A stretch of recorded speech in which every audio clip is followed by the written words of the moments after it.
그래서 4절입니다. 지난주에 봤잖아요. 읽으십시오.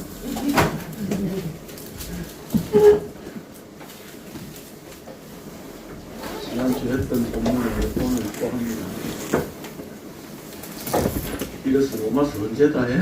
그런 생각 드시죠? 하다 보면 언젠가 끝나겠죠? 네, 1절에서 4절까지 같이 읽겠습니다. 시작. 예수 그리스도의 종 바울은 사도로 부르심을 받아 하나님의 복음을 위하여 백정을 입었으니 이 복음은 하나님의 선지자를 통하여 그의 아들에 관하여 성경에 미리 약속하신 것이라. 그의 아들에 관하여 말하면 육신으로는 다윗의 편에서 나셨고 성경의 영으로는 죽은 자를 가운데서 부활하사 능력으로 하나님의 아들로 선포되셨으니 곧 우리 주 예수 그리스도시니라.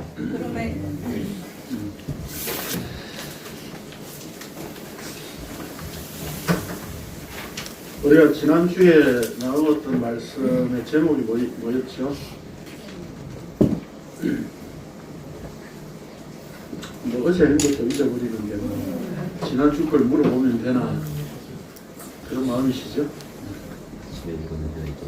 로마서 첫 내용이 하나님의 복음에 대해서 말씀하셨죠? 네. 그러면 로마서를 이제 우리 어떤 관점에서 읽어야 된다? 네?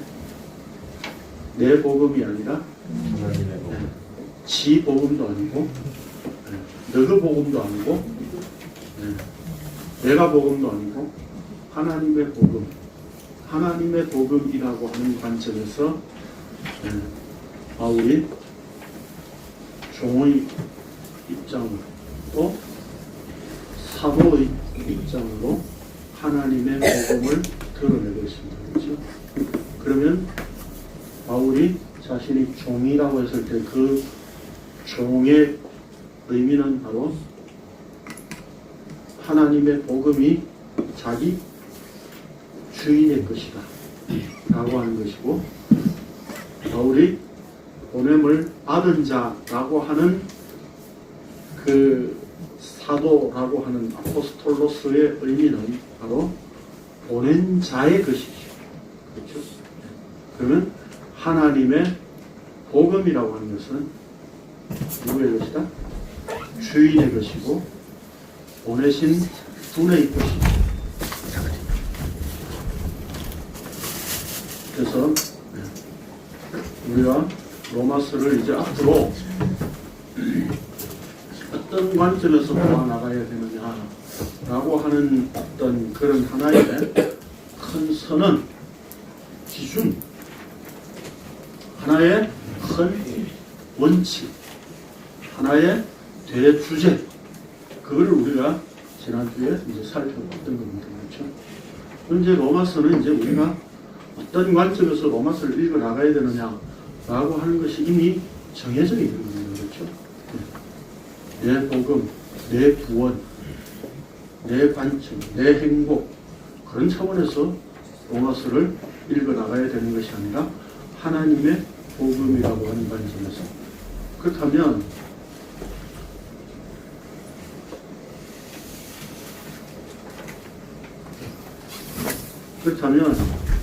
결국 나라고 하는 그것은 바로 바울이 말했던 것처럼 종이요 사도라고 하는 그런 차원에서 우리가 하나님의 복음을 받아들여야 된다라고 하는 거죠. 그래서 지난주에 우리가 살펴봤던 로마서 13장 16절에 보면 종이 주인보다 크지 못하고 보냄을 받은 자가 보낸 자보다 크지 못하다라고 했을 때 그 개념은 어떤 개념이라고요?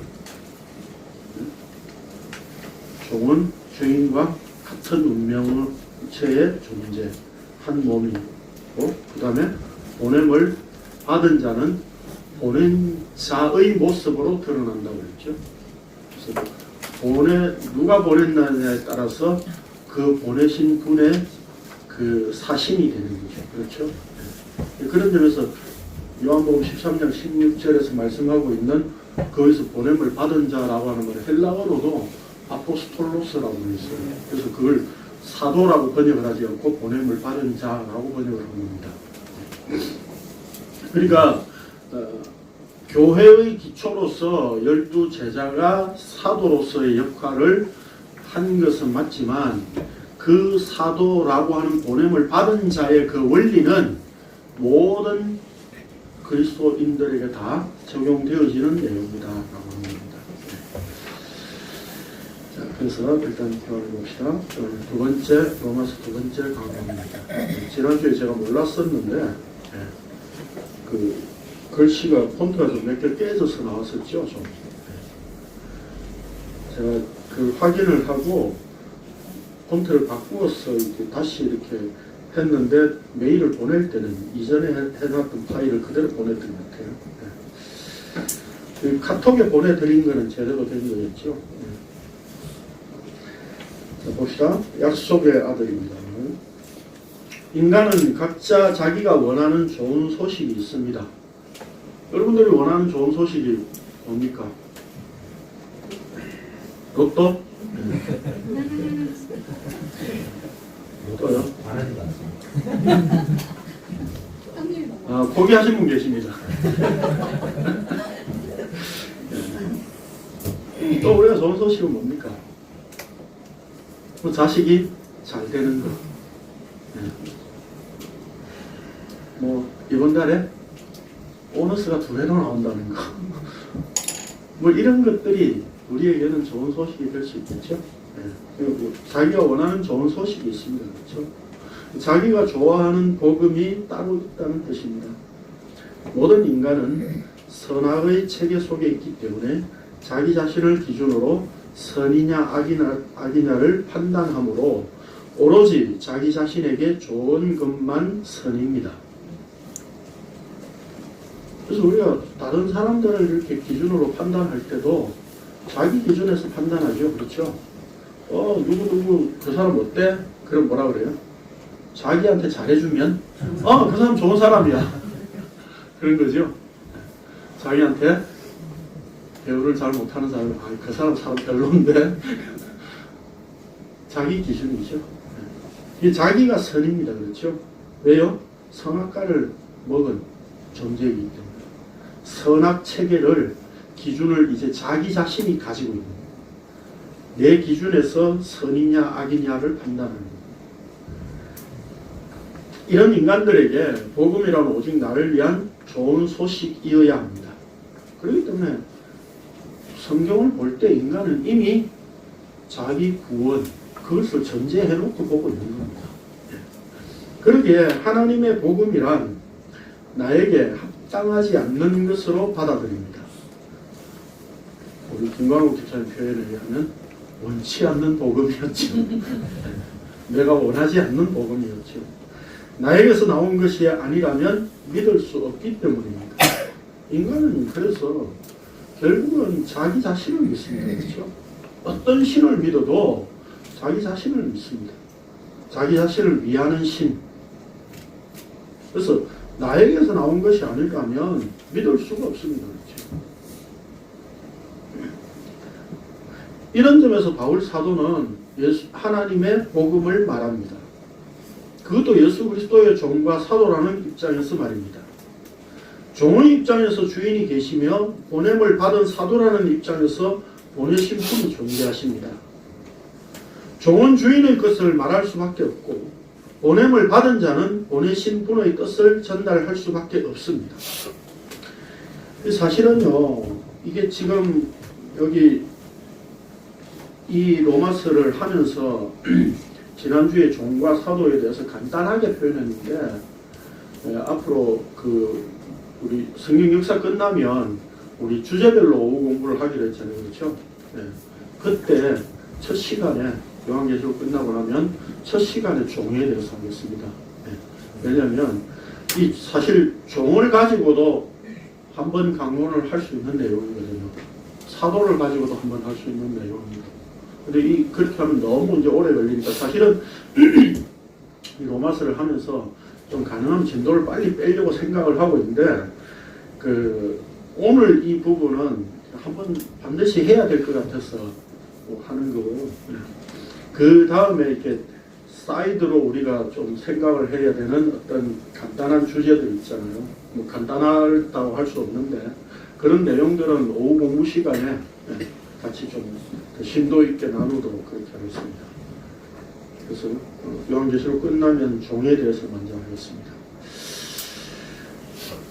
바울이 하나님의 부름을 받아 구별되었다면 오직 하나님의 복음을 나타낼 수밖에 없다는 것은 자명한 사실입니다. 그렇다면 우리가 로마서를 어떤 관점에서 보아야 하는지가 명백하게 규정되어 버렸습니다. 어떤 관점요? 네? 하나님의 복음. 네, 여러분 다 잊어버리셔도 지금 로마서를 시작하면서 우리가 하나님의 복음이라고 하는 그 관점에서 우리가 로마서를 보아나가야 된다라고 하는 분명한 기준을 늘 기억하고 계셔야 됩니다. 그것은 바로 내 복음의 관점이 아니라 하나님의 복음이라는 관점에서 보아야 한다는 것입니다. 우리 성경에서는 서두가 몇 개의 문장으로 되어 있습니다. 여기 우리 본문을 보면 여기 1절과 2절이 연결되어져서 미리 약속하신 것이라 이렇게 사실 우리 성경에서 문장이 끊어졌죠. 네. 그리고 3절, 4절은 혈통에서 나셨고 그 다음에 4절에 보면 곧 우리 주 예수 그리스도시니라 그랬죠. 그러니까 우리는 이 문장이 이렇게 끊어진 것으로 보여집니다. 근데 5절부터 또 6절까지가 한 문장이고 7절이 또 한 문장이고 그렇게 보여지죠. 근데 헬라어 본문을 보면 이게 전부 이렇게 콤마로 되어 있습니다. 쉼표로 되어 있어요. 그러니까 어디까지가 한 문장이냐면 1절부터 7절까지가 한 문장이에요. 문장이 되게 길죠. 네. 자, 헬라어 본문에서는 1절부터 7절까지가 한 문장으로 되어 있습니다. 이 긴 본문이 한 문장으로 되어 있다는 것은 바울이 로마에 보내는 서신을 통해 하나님의 복음에 대한 핵심적인 내용을 얼마나 한마디로 거침없이 표현하고 싶었던 것일까를 생각해 볼 수 있는 대목입니다. 그러니까 이게 지금 사실은 다음 주하고 다음 주 나눌 말씀까지 제가 간략하게 말씀드리면 이 로마서라고 하는 서신을 바울은 서신 형태로 지금 편지로 보내는 거다 이 말입니다. 그러면서 자신을 지금 먼저 종과 사도로 소개를 하는 거죠. 종과 사도로 소개를 하는 이유는 뭡니까? 자기 것이 아니라는 거죠. 주인이 따로 계시고 보내신 분이 따로 계신다라고 하는 의미입니다. 그렇다면 이 복음이 이제 어떻게 복음인가라고 하는 것을 오늘 우리가 나눌 말씀 속에서 약속의 아들이야 이렇게 설명을 하는 겁니다. 그렇다면 이 약속의 아들을 통해서 아들로 오신 예수 그리스도 그분이 복음이신데 그렇다면 우리가 동일하게 로마에 있는 모든 성도들도 자신과 같이 종과 사도로 보냄을 받은 자고 성도로 부르심을 입었다는 겁니다. 그래서 결국 하나님의 복음을 한마디로 이야기하면 지금 자신이 예수 그리스도라고 하는 그 복음에 함몰되어진 것처럼 로마에 있는 성도들도 예수 그리스도 안에 자신과 같이 함몰되어지는 성도로 부르심을 입은 여기까지가 복음이야. 이 얘기. 무슨 뜻인지 이해되십니까? 제가 말씀드리려고 하는 의도를 이해하셨습니까? 그러니까 한마디로 이야기하면 이런 거예요. 복음은 예수 그리스도다라고 하는 끝날 문제가 아니다 이 말입니다. 복음은 예수 그리스도이신데 나도 예수 그리스도 그분이 십자가에 죽는 그 죽음에 나도 함께 죽어 있는 이게 복음이야 이 말이에요. 그러니까 예수 그리스도 그분이 십자가에 죽으셨어. 그래서 언약이 완성되어졌어 라고 하는 지식을 가지고 있고 그걸 안다는 것 자체가 결코 복음이 될 수 없다는 겁니다. 나도 그분과 함께 죽은 상태여야만이 이게 하나님의 복음이야. 나를 끌어들여서 그 복음 안에 죽여버리는 이게 하나님의 복음이야. 이 얘기를 하고 싶은 거예요. 이 얘기를 하고 싶어서 7절까지 길게 지금 한 문장으로 숨이 벅찰 정도로 그 내용을 함축해서 핵심적으로 지금 길게 이야기를 하고 있는 겁니다. 그러니까 바울이 이 서신을 지금 쓸 때는 얼마나 벅찬 감격으로 지금 이 로마서를 쓰고 있느냐라고 하는 것을 우리가 짐작해 볼 수 있는 대목이다 이 말입니다. 그러니까 거침없이 한 문장으로 쫙 서내려가는 거예요. 자, 실로 로마서의 이 처음 본문은 복음의 핵심을 잘 나타내고 있는 부분이라고 할 수 있습니다. 바울 사도는 2절에서 이 복음은 하나님이 선지자들을 통하여 그의 아들에 관하여 성경에 미리 약속하신 것이라 라는 말인데, 우리 성경에 지금 여기에 그의 아들에 관하여 이 말을 지금 집어넣은 겁니다. 헬라어 원문에는 없습니다. 없는데 이제 이해를 돕기 위해서 약간 의역을 해서 그의 아들에 관하여를 집어넣었습니다. 그러니까 이걸 빼고 보면 무슨 말이냐면, 이 복음은 하나님이 선지자를 통하여 선지자들에 의해 성경에 미리 약속하신 것이다 이렇게 돼 있어요. 그리고는 이제 3절에 가가지고 그의 아들에 관하여는 이렇게 나오는 거예요. 하나님의 복음에 대하여 구체적으로 설명합니다. 하나님의 복음은 갑자기 튀어나온, 이게 뭐죠? 숫자로 갑툭튀. 갑툭튀가 아니라는 겁니다. 갑자기 튀어나온 것이 아니며, 또한 바울 자신이 기록하고 있지만 결코 자기 자신에게서 나온 것이 아니라는 의미입니다. 여기서 자 지금 로마 교회는 우리가 자세히 다 알 수는 없지만 로마서 전체 서신 내용을 통해서 보면 로마 교회는 이방인과 유대인들이 함께 있었습니다. 그런 점에서 지금 구약에 대한 배경을 가지고 이야기를 한 겁니다. 여기서 성경이란 뭡니까? 구약 성경이죠. 구약 성경을 지칭하며 왜요? 이들에게는 아직 지금 신약 성경 자체가 없잖아요. 그렇죠? 지칭하며, 여기 선지자들이란 단지 서신서를 기록한 선지자들을 한정하는 것이 아니라 언약의 상대자가 되었던 구약의 모든 인물들이 다 선지자라는 뜻입니다. 선지자는 무슨 뜻이에요? 선지자의 의미는 뭡니까? 우리 말을 그대로 풀이하면 미리 안다 뭐 이런 거죠. 미리 아는 사람은 모세 누나밖에 없잖아요. 미리암.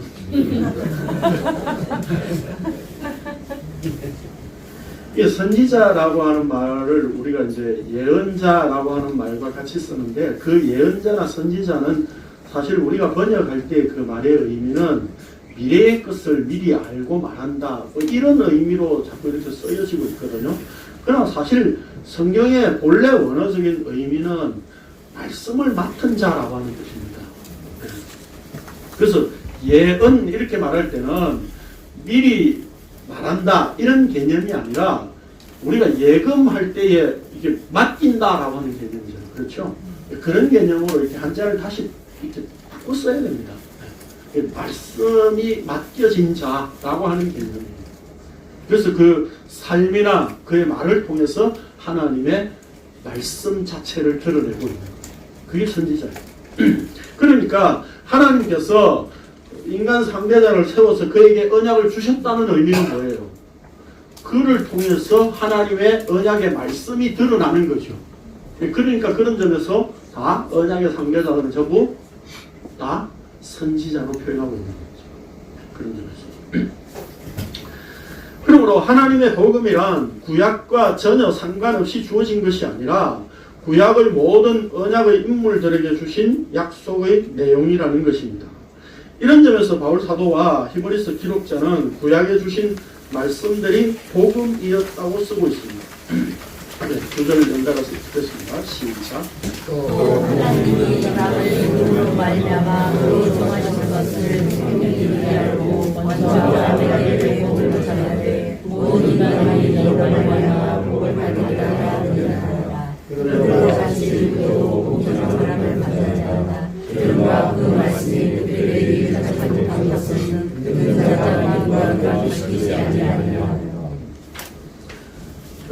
우리에게 전해 주신 내용이 복음이다. 그렇게 표현하고 있습니다. 또 히브리서 4장의 히브리서 기록자도 보면 그들과 같이, 여기 그들이라고 하는 것은 구약의 인물들을 말하는 겁니다. 언약을 받은 자들. 네.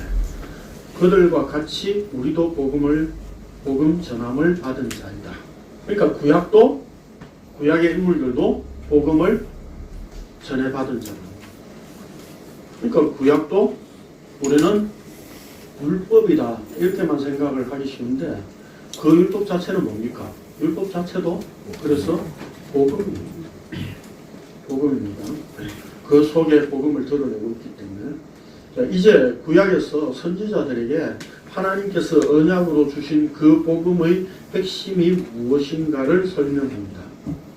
그의 아들에 관하여 말하면 육신으로는 다윗의 혈통에서 나셨고 성결의 영으로는 죽은 자들 가운데서 부활하사 능력으로 하나님의 아들로 선포되셨으니 곧 우리 주 예수 그리스도시니라. 여기서 바울은 하나님의 약속은 바로 그의 아들에 관한 것이라고 밝히고 있습니다. 그러니까 우리 성경에서는 번역상 2절에서 그의 아들에 관하여 이미 말했기 때문에 감동이 안 오는데 실제 그 복음은 선지자들을 통하여 미리 약속하신 것인데 3절에 가서 이것이 바로 그의 아들에 관한 것이다 이렇게 선언하고 있는 겁니다. 네. 이 그 아들은 육신을 따라서는 다윗의 혈통으로 이 땅에 오셨습니다. 그러니까 사실은 우리 번역은 사실 2절에 보면 그의 아들에 관하여를 미리 집어 넣어버려 가지고 어떻게 보면 기위 이렇게 세버린 거죠. 네. 그러니까 이 복음이 뭐냐 어떤 거냐 라고 했을 때 이제 3절에 와서 그의 아들에 관한 것이다 이렇게 선언하고 있습니다. 네. 그래서 육신을 따라서는 다윗의 혈통 후손 씨 같은 말입니다. 네, 이 땅에 오셨습니다. 4절에서는 우리 성경에 성결의 영으로 라고 하였는데 직역을 하면 거룩하게 하시는 영을 따라서 라고 하는 말입니다. 즉 성령을 따라서는 죽은 자들 가운데 부활하시어 그 능력에 의해 하나님의 아들로 선포되셨다는 겁니다. 여기 선포되셨다는 말도 개정 성경에서는 선포되셨으니 라고 번역하였는데 이전 개역 한글판 보셨습니까? 기억나십니까? 인정되셨으니 라고 번역을 하셨습니다. 헬라어로는 호리스텐토스라고 하는 말인데 원형이 호리조라고 하는 말이에요. 이게 꼬리가 헬라어는 바뀌거든요. 원형이 호리조예요. 호리조는 들으셨죠? 언제? 지난주에. 뭐 할 때? 어떤 단어로? 택정함을 입었으니 라고 할 때 택정함 그게 호리조라고 그랬죠.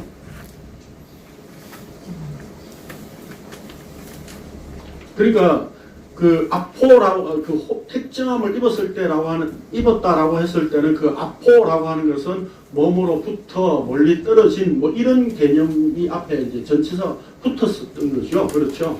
네, 그래서 호리조라고 하는 말은 구분하다, 분별하다 뭐 이런 뜻이라고 말씀드렸었죠. 그러니까 여기 호리조는 지정하다, 제한하다, 확정하다, 인정하다입니다. 그러므로 이 말씀은 선포되셨다는 의미보다는 뭐 이 말씀도 뭐 이 표현도 그리 나쁘지는 않은데 그 의미보다는 확정되셨다는 의미로 이해하는 것이 더 좋을 것 같습니다.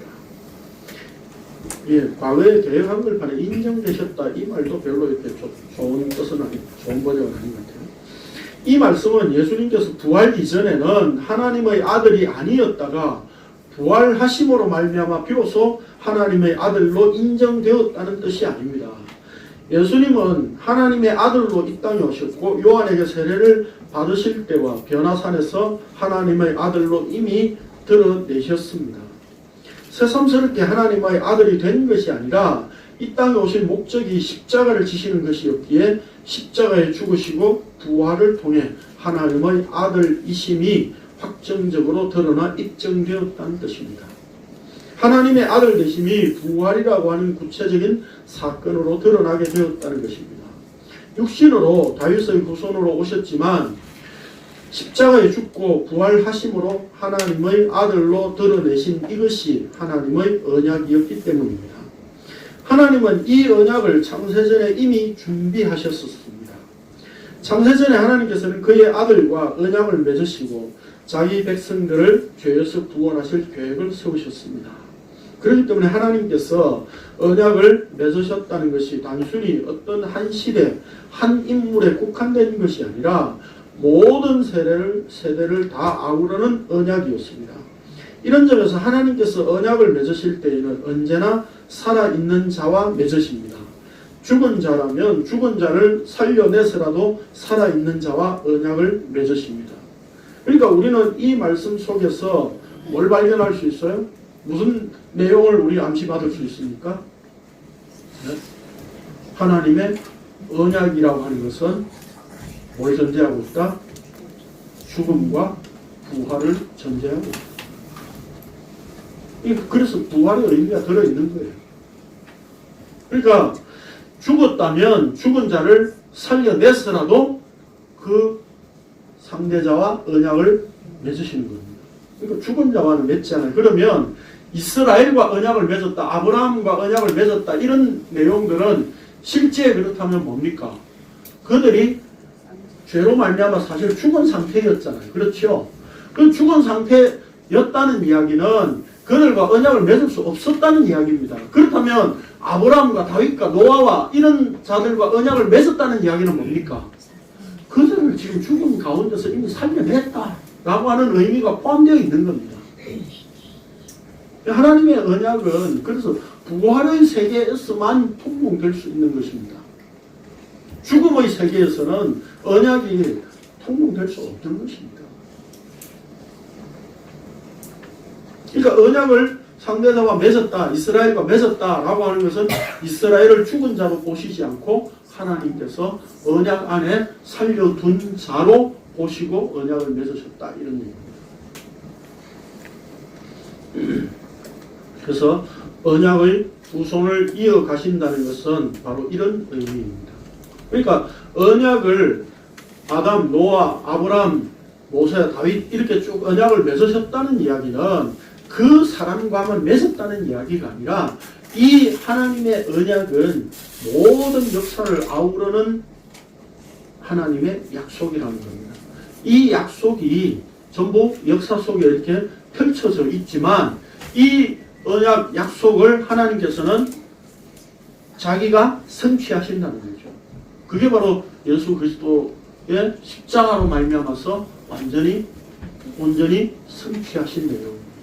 그러면 이 역사 속에 있었던 모든 내용들이 결국 뭡니까? 하나님의 그 언약 안에, 영원한 언약 안에서 우리는 확인할 수 있는 겁니다. 그 하나님의 영원한 언약 안에 이 모든 역사에서 주셨던 언약들이 다 이렇게 흡수되어지는 겁니다. 그렇다는 이야기는 결국 뭡니까? 하나님께서 친히 자신이 언약을 이루실 것을 지금 내다보고 그 목표를 지향하고 있었다는 이야기입니다.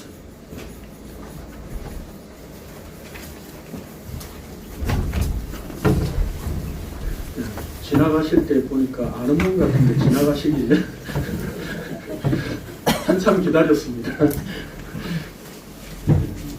자, 이 페이지 맨 밑에.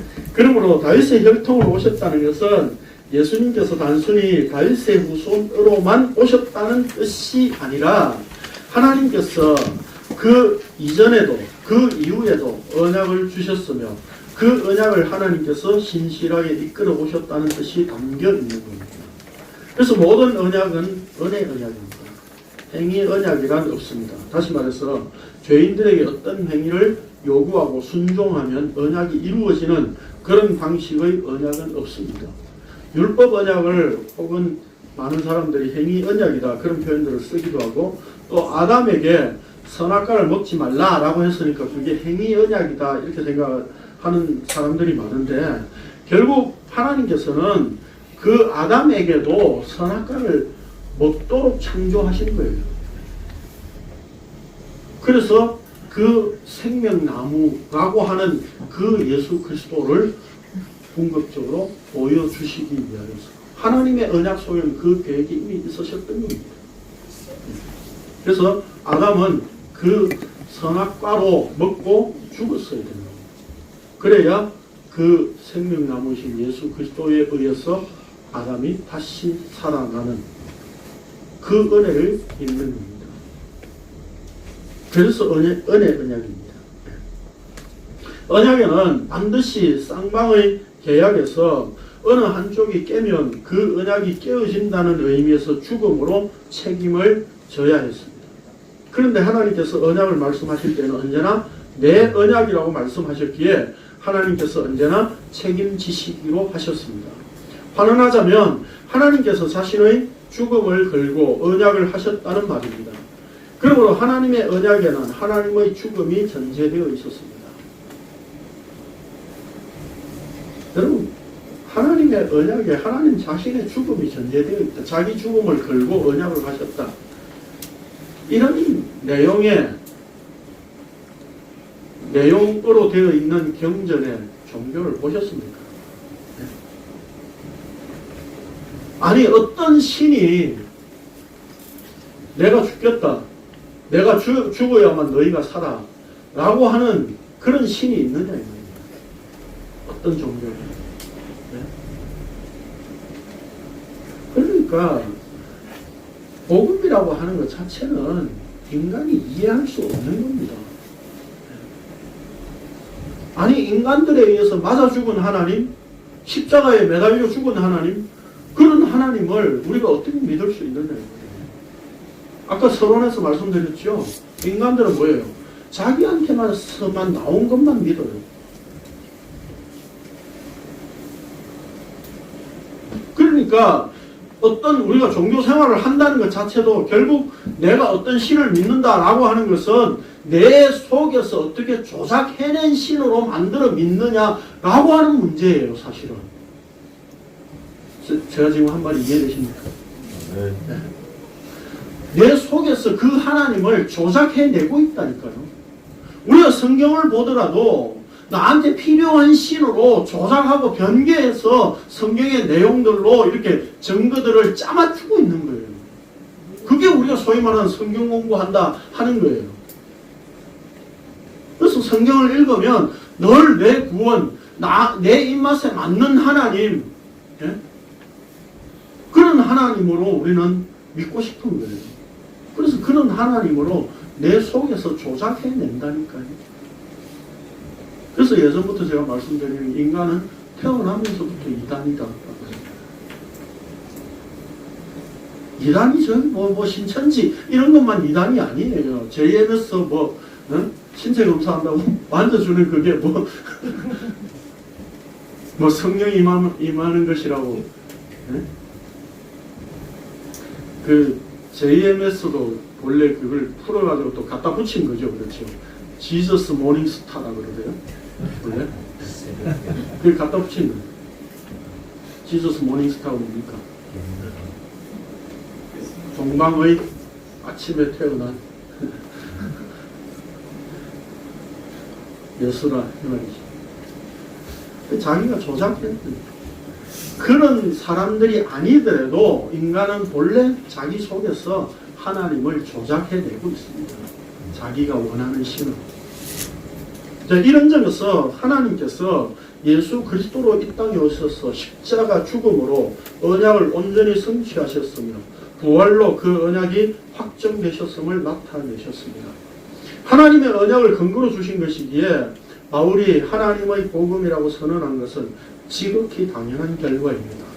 그러므로 성경의 모든 내용은 오직 하나님의 약속을 성취하신 아들에 대한 말씀입니다. 이 점은 예수님께서도 직접 이렇게 선언하셨습니다. 읽어봅시다. 시작. 또한 나를 보내신 아버지께서 친히 나를 위하여 증언하셨느니라. 너희는 아무 때에도 그 음성을 듣지 못하였고 그 영상을 보지 못하였으며 그 말씀이 너희 속에 거하지 아니하니 이는 그가 보내신 이를 믿지 아니하니라. 너희가 성령에서 영상으로 죄를 받고 성령으로 영원하노라. 이 성령이 우리에 대하여 증언하는 것이라. 모세를 믿었더라면 또 나를 믿었으니 이는 그가 내게 대하여 기록하였으며. 예, 구절이 좀 조금 이렇게 떨어져 있지만 제가 붙여서 한 구절로 표현했습니다. 인간은 뭐예요? 성경에서 뭘 얻는 줄 생각하고 영생을 얻는 줄 생각하고 성경을 연구하는 거예요. 성경에서 성경을 통해서 우리는 영생을 얻으려고 성경을 본다는 말입니다. 근데 이제 우리는 어떤 상태가 됐어요? 영생을 얻으려고 보는 것이 아니라 복음이 무엇인가를 알려주시려고 보게 하신 것 때문에 우리가 본다는 겁니다. 자, 부활하신 예수님께서 그래서 엠마오로 가는 길에 제자들에게 성경을 풀어주시면서도 이렇게 말씀하셨습니다.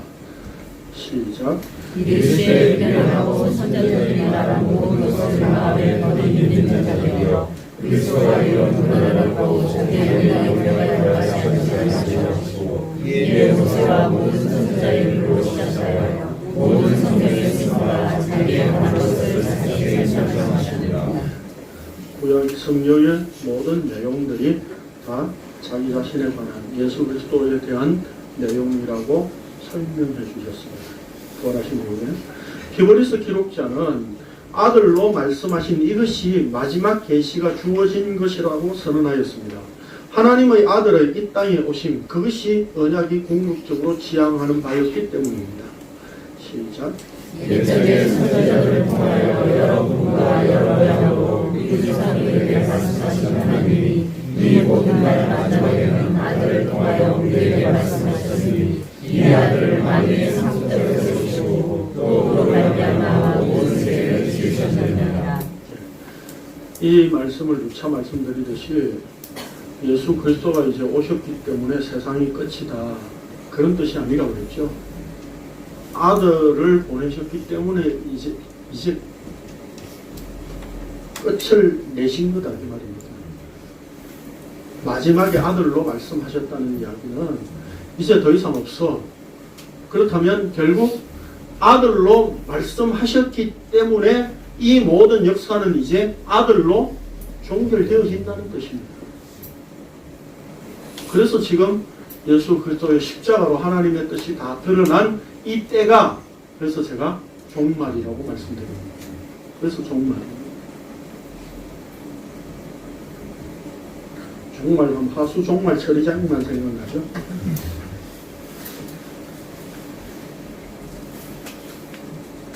세상의 끝에 아들을 보내신 것이 아니라 아들로 말씀하셨기 때문에 끝, 이제 없어, 더 이상 없어, 다른 거 없어, 이 말이에요.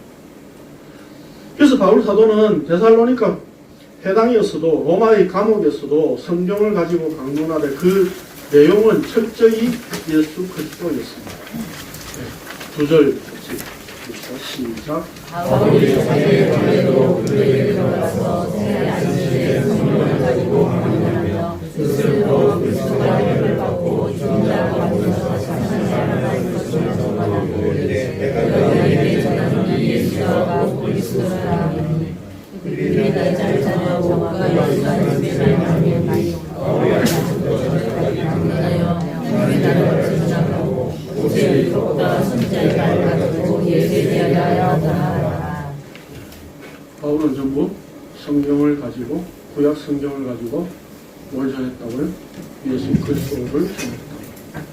예수가 곧 그리스도. 그리고 그 분이 오신 그게 하나님 나라이고, 모세의 율법과 선지자의 말씀 자체가 다 예수에 대한 것이다 라고 하는 것입니다. 예수님 당시 바리새인들과 서기관들, 종교 지도자들을 비롯한 유대인들은 스스로 아브라함의 후손 다윗의 후손으로 여기고 있었습니다. 아브라함의 후손 다윗의 후손이었기에 천국은 당연히 자신들의 것으로 생각하였었습니다. 그러나 예수님께서 오셔서 천국이 가까이 왔느니라 라고 선언하신 것은 그들이 생각한 천국이 아니라는 폭로였습니다. 유대인들이 생각하는 천국은 어떤 것이었습니까? 다윗 왕과 같은 그런 언약의 왕이 와서 정치적으로 자신들을 로마에서 해방시켜주는 그런 왕을 기다리고 있었다는 거예요. 그런 정치적인 메시아.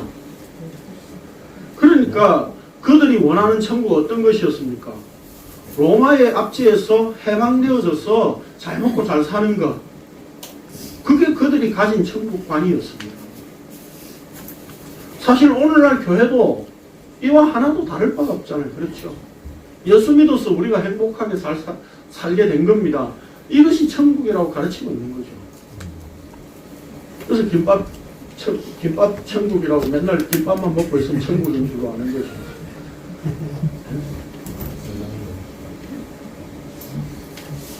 그러니까 예수님이 천국이 가까이 왔느니라 라고 하면서 너희들이 알고 있는 그 천국이 천국이 아니야 이 말이에요. 내가 천국이야 이런 뜻이죠 사실은. 그러니 예수님께서 이 땅에 하나님의 아들로 오셨다는 뜻도 이스라엘이 아들의 역할을 제대로 하지 못했기에 너희들은 이제 더 이상 아들이 아니라는 고발이었습니다. 하나님의 아들이 오시지 않으면 누구도 하나님의 아들의 역할을 할 자가 없었다는 뜻입니다. 따라서 바울 사도는 하나님의 언약을 온전히 성취하신 그분이 바로 우리 주 예수 그리스도라고 선언합니다. 구약에 수많은 기름 부음 받은 자들이 있었지만 메시아 그리스도가 있었지만 진정한 그리스도가 아니라 예수 그리스도를 보여주고 가리키는 존재에 불과했던 것입니다. 오직 예수 그리스도만 다윗의 후손이시며 하나님의 아들이십니다. 성경에서 예수님이 하나님의 아들이라고 하는 의미는 하나님과 동등하다는 개념입니다. 그래서 성경은 천국을 아들의 나라로 표현하고 또 하나님의 복음을 로마서 조금 더 진전시켜보면 1장 9절에서도 아들의 복음이라고 말씀하고 있습니다. 그러니까 하나님의 복음은 누구의 복음? 아들의 복음. 예수 그리스도에 대한 복음.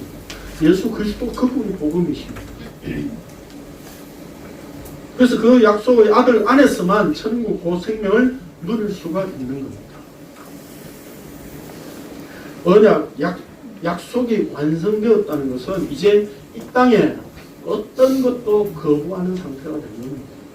하나님의 약속, 하나님이 말씀으로 언약하셨던 것, 그것이 온전히 성취된 것, 완성된 것, 이게 복음이에요. 근데 우리는 이 땅에 있는 것들을 가지고 우리가 어떻게 하느냐 하는 것으로서 하나님의 언약인 것처럼 만들어 버리려고 합니다. 좀 전에 우리가 밥솥 이야기하니까 어떻습니까? 목사님 안수기도를 하시죠. 뭐 통성기도라도 할까요? 그랬잖아요.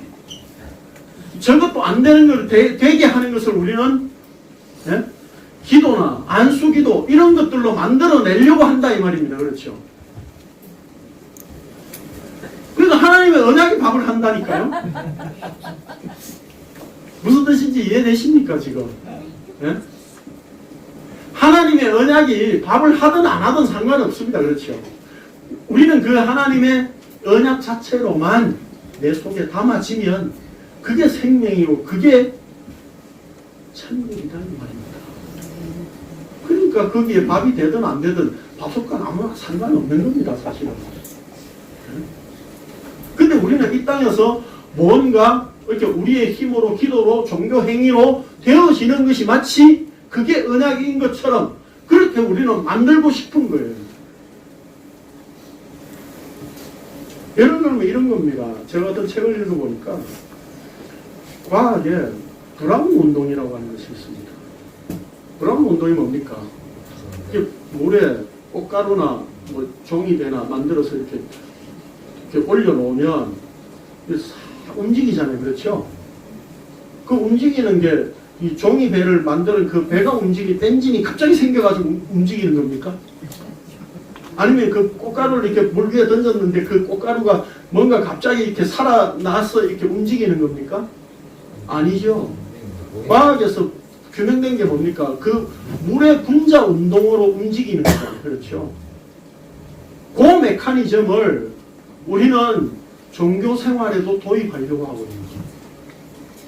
과학이라고 하는 것은 그 원리를 발견해서 그 원리를 계속 되도록 만들면 그게 과학의 힘이지요. 그 과학을 통해서 우리가 혜택을 누리고자 하는 거예요. 그래서 거기에 의해서 우리가 만들어지는 뭐 이렇게 밥솥이든지 세탁기든지 뭐 에어컨이든지 이런 것들을 만들어내는 거예요. 그러면 결국 그 과학의 원리 그게 뭡니까? 꽃가루는 움직이지 않는데 물의 분자 운동을 만들어내자는 거죠. 그렇죠? 그게 과학이거든요. 그러면 우리가 어떻게 구원받고 그 구원받아서 믿음의 삶을 살아가느냐, 신앙생활을 쉽게 할 수 있느냐라고 하는 것을 하나님께서 오셔서 우리 뒤에 물의 분자 운동처럼 이렇게 움직여서 일하시니까 우리가 그것을 습득하고 내 것으로 만들면 나도 구원이 이루어질 수 있겠구나 라고 생각한다는 거예요. 이 어려운 일을 이해하십니까? 우리가 과학적으로 사고를 한다는 얘기는 그런 얘기입니다. 과학을 가지고 하나님의 창조를 증명해내려고 하는 어리석은 얼빠진 인간들 있잖아요. 그렇죠? 창조 땡땡 뭐 학회라고 하는 거. 우리는 그래서 과학으로 하나님을 증명해내려고 합니다. 궁극적으로 과학은 사실은 어떤 것이 실험실에서 입증되어져야 되잖아요. 그렇죠? 근데 실제 과학 자체는 뭡니까? 허구에 얹어져 있다니까요. 허구에. 뭡니까? 빅뱅 이론. 아무도 실험실에서 증명한 사람 없습니다. 근데 우리는 그런 것들이 과학이라고 생각을 하고 있는 거예요. 그래서 하나님의 일하심도 이 언약을 과학으로 자꾸 설명하려고 증명해내려고 하고 있는 거예요. 아닙니다. 하나님께서 언약을 주시고 말씀으로 약속하셨다는 이야기는 이 땅에 어떤 것도 다 거부한다는 이야기입니다. 우리 쪽에서 만들어내서 그 하나님을 알려고 하고 확인하려고 하는 모든 내용들이 다 허구라는 이야기입니다. 다른 말로 하면 좀 구체적으로 말씀드릴까요? 우리가 성경 공부해서 하나님을 알려고 하는 것 자체가 허구다 이 말입니다. 공부해서 하나님을 알려고 하지 마십시오. 알 수도 없습니다. 그래서 한국 교회는 성경 공부하는 것 자체가 신앙생활인 것처럼 그렇게 만들어져 있다고요. 착각하고 있다고요. 그래서 열심히 성경 공부 쫓아다니는 거예요. 제자훈련 열심히 하는 거예요. 그렇게 제자훈련 열심히 하고 성경 공부하면 자신은 다른 사람들보다 이렇게 교회 그냥 아무 생각 없이 왔다 갔다 하는 그런 사람보다는 자기는 훨씬 더 천국에 가까이 있다고 생각하는 거예요. 오늘 여기 주선교회라고 하는 복음을 나누는 교회니까 여기 와 있으니까 우리는 복음을 안다고 스스로 착각하지 마시라 이 말입니다. 주선교회라고 하는 그 불안 운동이 우리를 천국의 생명을 누리게끔 만들어주는 것은 있을 수가 없는 일입니다.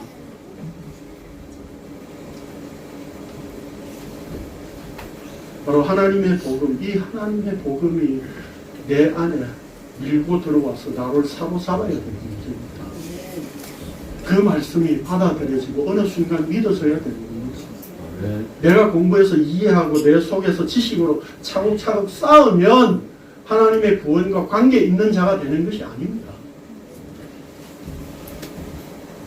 그래서 그 약속의 아들 안에서만 천국 생명을 누릴 수 있다는 이 말은 그만큼 굉장히 많은 것을 함축하고 있는 말입니다.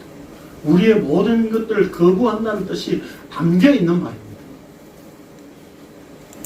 자, 그래서 에베소서 말씀 봅시다. 시작. 이로 말미암아 그리스도 예수 함께 상속자가 되고 함께 주체가 되고 함께 약속에 참여하는 자가 되니라. 앞에서부터 그렇게 진리는 영원의 시간이었으며 영원하신 하나님의 명을 따라 성자들의 삶을 말미암아 온 민족의 믿어 순종하게 하시고 알게 하시고 그 신비의 계시를 따라가는 것이 이 복음으로 너희를 능히 공부하게 하신 지혜의 주제로 하나님께 예수 그리스도로 말미암아 영광이 세세로 하고 있을지어다. 약속에 참여한 자가 된다는 것은 바로 십자가에 죽으신 예수 그리스도에 의해서만입니다. 이것을 이제 다음 주 우리가 또 생각해 보겠지만 그분과 더불어 함께 죽는 자라야만 성도라고 말할 수 있는 겁니다. 그래서 우리는 이제 예수 그리스도라고 하는 그 약속의 아들 안에 부름받은 자였고 내가 아무것도 한 것이 없는데 참여된 자가 된 겁니다. 이것이 믿어져야 돼. 이것이 받아들여져야 됩니다. 그래서 이제 우리는 이제 그분의 말씀에 언약의 말씀에 우리는 끌려가는 자들입니다. 끌려가는 것을 우리 뭐라고 합니까? 견인이라고 그러죠. 견인. 견인차가 고장 사고 난 차를 끌고 가면 어떻습니까? 네? 운전 안 해도 돼요. 우리는 고장난 차 안에서 견인차에 끌려가는데 내가 운전한다고 좋다고 신나게 운전하고 있어요. 깜빡이도 넣고 막. 그게 뭡니까? 오늘 우리가 교회에서 열심히 봉사해야만 된다고 생각하는 그 생각이다 이 말입니다.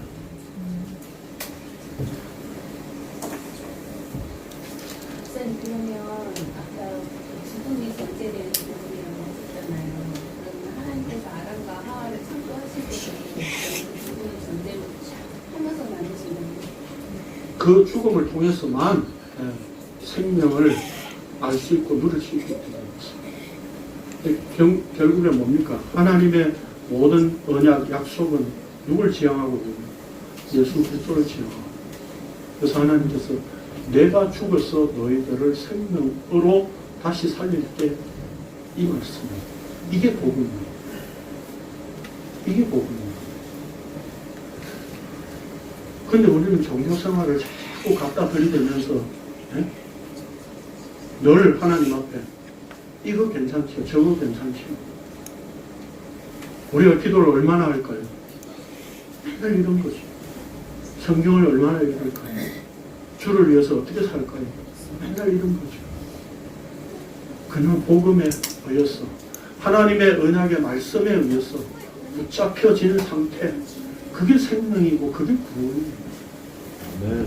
그게 붙잡혀져 있고 사로잡혀 있다고 생각되어진다면 아무것도 안 하셔도 상관이 없습니다. 네? 근데 인간이 아무것도 안 하고 이렇게 있을 수 있습니까? 네? 견인차 끌려가는 그 사고난 차 안에서도 우리는 운전한다니까요. 네?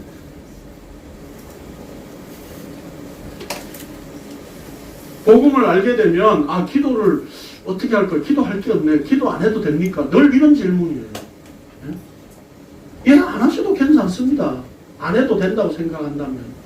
그러나 아직 그 질문이 나온다는 의미는 뭐예요? 무슨 뜻이에요? 아직까지도 내가 행동해야 할 내 자신이 아직 살아있다는 이야기예요. 예수 그리스도와 더불어 십자가에 죽었다고 인정하지 않으니까 아직 내가 살아서 뭔가를 할까요? 라고 하는 질문이 계속 나오는 거예요. 십자가에 주와 더불어 죽은 존재라니까. 죽어버렸다니까. 그래서 그 예수 그리스도 안에 언약의 아들 안에 생명으로 다시 살려놓으신 거예요. 그게 하나님의 일하십니다. 그 복음에는 우리의 일함이라고 하는 것은 있을 수가 없습니다. 하나님의 일하심만 있습니다. 그래서 바울 사도는 이 로마서의 서두에 지금 하나님의 복음에 대한 설명을 명확하고 핵심적으로 거침없이 이 긴 문장으로 숨이 벅찰 정도로 한 문장을 이렇게 쓰고 있어요. 한 문장으로. 그리고 로마서 마지막 부분에 가서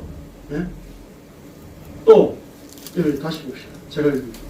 나의 복음과 예수 그리스도를 전파함은 영세전부터 감추었다가 이제는 나타내신 바 되었으며 영원하신 하나님의 명을 따라 선지자의 글로 말미암아 모든 민족이 믿어 순종하게 하시려고 알게 하신 바 그 신비의 계시를 따라 된 것이니 이 복음으로 너희를 능히 견고하게 하실 지혜로우신 하나님께 예수 그리스도로 말미암아 영광이 세세 무궁토록 있을지어다. 아멘. 이게 로마서의 끝이에요. 그러니까 로마서는 처음부터 바울이 복음, 하나님의 복음에 대해 아들의 복음에 대해서만 쓰고 있는 거예요. 그걸 우리에게 나타내주고 있습니다. 그래서 모든 영광이 주께 있을 수밖에 없는 겁니다. 내 복음, 나에게서 나온 내 출처의 복음이 아니기 때문에 그래서 바울 사도는 이 핵심적인 복음의 내용을 마지막에 다시 언급하며 로마서를 마무리하였습니다. 그렇다면 오늘 우리가 이제 로마서를 이제 살펴본다는 이야기는 바로 이러한 하나님의 복음, 그 아들의 복음 안에 늘 다시 확인하는 내용으로 로마서를 읽어나가야 할 것입니다. 되겠습니다. 들어가신 분에 감사를 드립니다.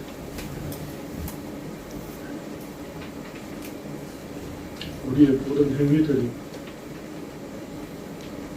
다 끊어져 버려야 하는 것이 복음인 것을 오늘 우리가 새삼 또 확인하였습니다.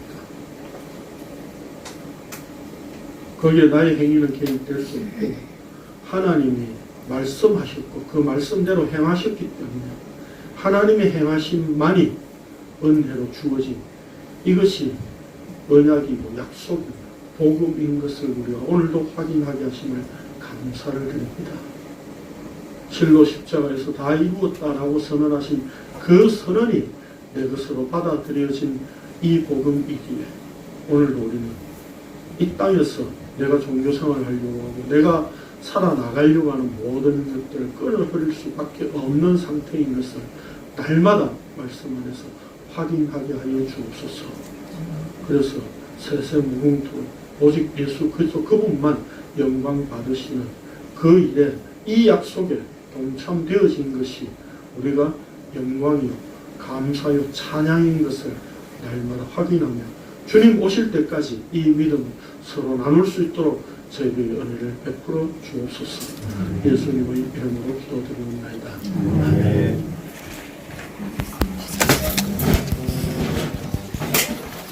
아멘.